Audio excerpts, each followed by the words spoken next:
fa molto piacere vedere tanti appassionati.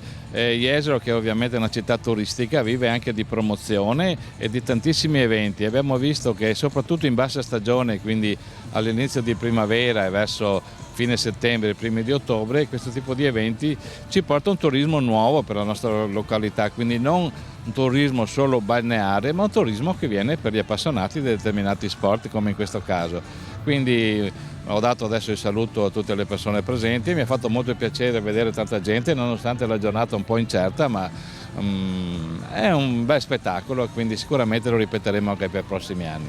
E hanno fatto benissimo a aiutare un'associazione che ha sicuramente bisogno di aiuto e quindi ottima questa iniziativa di solidarietà.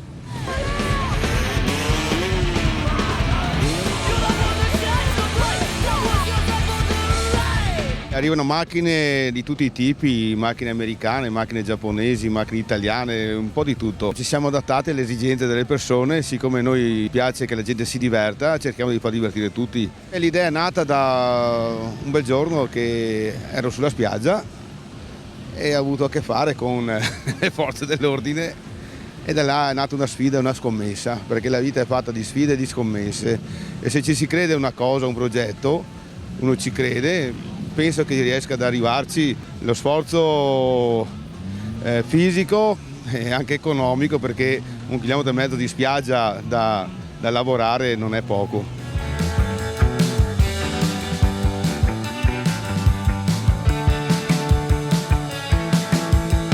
Qui siamo al Daytona Beach a Jesolo, appuntamento fisso da 13 anni. L'evento per me è quasi di casa, comunque in Veneto, è il più bello sicuramente. È una giornata dedicata agli appassionati di veicoli 4x4 fuoristrada di tutti i tipi, di tutte le marche. Noi siamo qui con il nostro team, il team Dabut, ad esibirci con spettacoli di motocross e quad freestyle. Io vivo di motocross, cioè quad freestyle, io salto con un quad, è il mio lavoro da 15 anni, mi piacciono le emozioni forti per cui non riesco a scendere.